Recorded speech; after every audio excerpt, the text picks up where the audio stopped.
Channel Indian mythological stories में आप सभी का स्वागत करती हूँ। आज मैं आपको विष्णु पुराण के द्वितीय अंश का दूसरा अध्याय सुनाने जा रही हूँ। इस अध्याय में भूगोल का विवरण का वर्णन सुनेंगे। श्री मैत्रेय जी बोले, हे ब्राह्मण, आपने मुझसे स्वयंभू मनु के वंश का वर्णन किया। अब मैं आपके मुखारविंद से संपूर्ण पृथ्वी मंडल का विवरण सुनना चाहता हूँ। हे मुने, जितने भी सागर, द्वीप, वर्ष, पर्वत, वन, नदियाँ और देवता आदि की पुरियाँ हैं, उन सबका जितना जितना परिमाण है, जो आधार है, जो उपादान कारण है और जैसा आकार है, वह सब आप यथावत वर्णन कीजिए। श्री पराशर जी बोले, हे मैत्रेय, सुनो, मैं इन सब बातों का संक्षेप से वर्णन करता हूँ। इनका विस्तार पूर्वक वर्णन तो 100 वर्ष में भी नहीं हो सकता। हे द्विज, जम्बू, प्लक्ष, शालमल, कुश, क्रोंच, शाक और सातवां पुष्कर, ये सातों द्वीप चारों ओर से खारे पानी, इक्षु रस, मदिरा, घृत, दधि, दुग्ध और मीठे जल के 7 समुद्रों से घिरे हुए हैं। हे मैत्रेय, जम्बू द्वीप इन सबके मध्य में स्थित है और उसके भी बीचों बीच में स्वर्णमय सुमेरु पर्वत है। इसकी ऊंचाई 84,000 योजन है और नीचे की ओर यह 16,000 योजन पृथ्वी में घुसा हुआ है। इसका विस्तार ऊपरी भाग में 32,000 योजन है तथा नीचे केवल 16,000 योजन है। इस प्रकार यह पर्वत इस पृथ्वी रूप कमल की कर्णिका के समान है। इसके दक्षिण में हिमवान, हेमकूट और निषद तथा उत्तर में नील, श्वेत और श्रृंगी नामक वर्ष पर्वत हैं। उनमें बीच के 2 पर्वत निषद और नील 1-1 लाख योजन तक फैले हुए हैं। उनसे दूसरे 10-10 हजार योजन कम हैं, अर्थात हेमकूट और श्वेत 90-90 हजार तथा हिमवान और श्रृंगी 80-80 सहस्त्र योजन तक फैले हुए हैं। वे सभी 2-2 सहस्त्र योजन ऊंचे और इतने ही चौड़े हैं। हे द्विज, मेरु पर्वत के दक्षिण की ओर पहला भारतवर्ष है तथा दूसरा किम पुरुष वर्ष और तीसरा हरि वर्ष। उत्तर की ओर प्रथम रम्यक, फिर हिरण्मय और तदंतर उत्तर कुरु वर्ष है, जो भारतवर्ष के समान है। हे द्विजश्रेष्ठ, इनमें से प्रत्येक का विस्तार 9-9 हजार योजन है तथा इन सबके बीच में इलाव्रत वर्ष है, जिसमें स्वर्णमय सुमेरु पर्वत खड़ा हुआ है। हे महाभाग, यह इलाव्रत वर्ष सुमेरु के चारों ओर 9,000 योजन तक फैला हुआ है। इसके चारों ओर 4 पर्वत हैं। ये चारों पर्वत मानो सुमेरु को धारण करने के लिए ईश्वरकृत कीलियां हैं। इनमें से मंदराचल पूर्व में, गंधमादन दक्षिण में, विपुल पश्चिम में और सुपार्श्व उत्तर में है। ये सभी 10-10 हजार योजन ऊंचे हैं। इन पर पर्वतों की ध्वजाओं के समान क्रमशः 1100-1100 योजन ऊंचे कदम्ब, जम्बू, पीपल और वट के वृक्ष हैं। हे महामुने, इनमें जम्बू मतलब जामुन वृक्ष जम्बू द्वीप के नाम का कारण है। उसके फल महान गजराज के समान बड़े होते हैं। जब वे पर्वत पर गिरते हैं तो फटकर सब ओर फैल जाते हैं।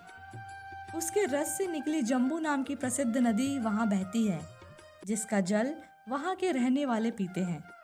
उसका पान करने से वहाँ के शुद्ध चित्त लोगों को पसीना, दुर्गंध, बुढ़ापा अथवा इंद्रिय क्षय नहीं होता। उसके किनारे की मृत्तिका उस रस से मिलकर मंद मंद वायु से सूखने पर जाम्बू नद नामक स्वर्ण हो जाती है, जो सिद्ध पुरुषों का भूषण है।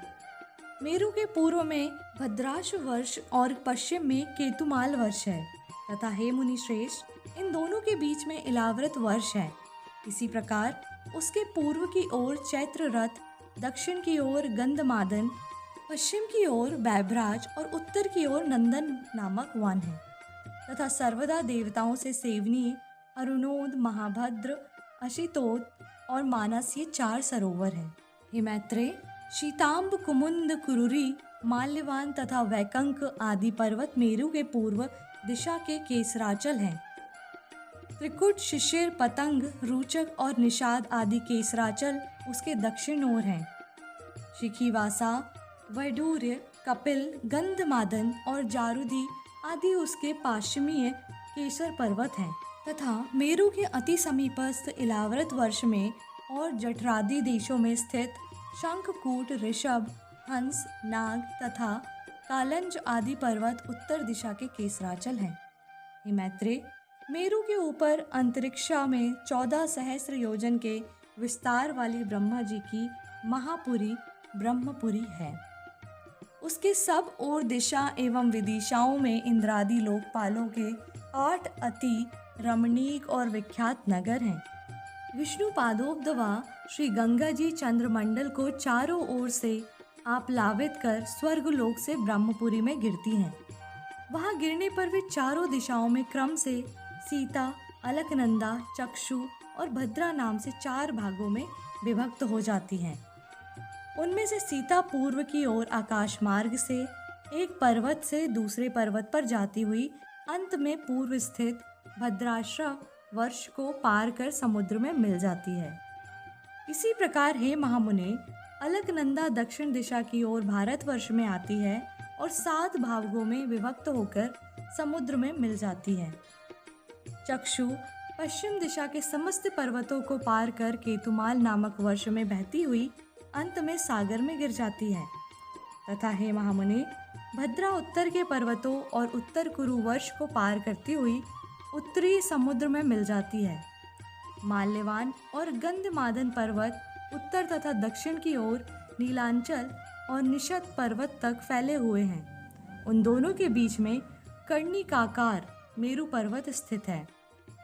हे मैत्रेय, मर्यादा पर्वतों के बहिर्भाग में स्थित भारत, केतुमाल, भद्राश्रव और कुरुवर्ष इस लोक पद्म के पत्तों के समान हैं। जठर और देवकूट ये दोनों मर्यादा पर्वत हैं जो उत्तर और दक्षिण की ओर नील तथा निषद पर्वत तक फैले हुए हैं। पूर्व और पश्चिम की ओर फैले हुए गंधमादन और कैलाश ये 2 पर्वत जिनका विस्तार 80 योजन है, समुद्र के भीतर स्थित है। पूर्व के समान मेरु की पश्चिम ओर भी निषद एर पारियात्र नामक 2 मर्यादा पर्वत स्थित हैं। उत्तर की ओर श्री श्रृंग और जारुदी नामक वर्ष पर्वत हैं। ये दोनों पूर्व और पश्चिम की ओर समुद्र के गर्भ में स्थित हैं। इस प्रकार हे मुनिवर, तुमसे जठर आदि मर्यादा पर्वतों का वर्णन किया, जिनमें से 2-2 मेरु की चारों दिशाओं में स्थित हैं। हे मुने, मेरु की चारों ओर स्थित जिन शीतांत आदि केसर पर्वतों के विषय में तुमसे कहा था, उसके बीच में सिद्ध चारणादि से सेवित अति सुंदर कंदराएं हैं। हे मुनि सत्तम, उनमें सुरमय नगर तथा उपवन है और लक्ष्मी, विष्णु, अग्नि एवं सूर्य आदि देवताओं के अत्यंत सुंदर मंदिर हैं, जो सदा किन्नर श्रेष्ठों से सेवित रहते हैं। उन सुंदर पर्वत द्रोणियों में गंधर्व, यक्ष, राक्षस, दैत्य और दानवादि अहर्निश क्रीड़ा करते हैं। हे मुने, ये संपूर्ण स्थान भौम मतलब पृथ्वी के स्वर्ग कहलाते हिल ये धार्मिक पुरुषों के निवास स्थान हैं। पाप कर्मा पुरुष इनमें 100 जन्म में भी नहीं जा सकते। ये जो श्री विष्णु भगवान भद्राश्रव वर्ष में हयग्रीव रूप से, केतुमाल वर्ष में वाराह रूप से और भारत वर्ष में कूर्म रूप से रहते हैं, तथा वे भक्त प्रतिपालक श्री गोविंद कुरु वर्ष में मत्स्य रूप से रहते हैं। इस प्रकार वे सर्वमय सर्वगामी हरि विश्व रूप से सर्वत्र ही रहते हैं। हे मैत्रेय, वे सबके आधारभूत और सर्वात्मक हैं। हे महामुने, किम पुरुष आदि जो 8 वर्ष हैं, उनमें शोक, श्रम, उद्वेग और क्षुधा का भय आदि कुछ भी नहीं है। वहाँ की प्रजा स्वस्थ, आतंकहीन और समस्त दुखों से रहित है, तथा वहाँ के लोग 10-12 हजार वर्ष की स्थित आयु वाले होते हैं। उनमें वर्षा कभी नहीं होती, केवल पार्थिव जल ही है, जो ना उन स्थानों में कृत त्रेतादि युगों की ही कल्पना है। हे दुर्योत्तम, इन सभी वर्षों में 7-7 कुल पर्वत हैं और उनमें निकली हुई सैकड़ों नदियां हैं। इसी से दूसरा अध्याय समाप्त होता है। बोले श्री हरि विष्णु भगवान की जय।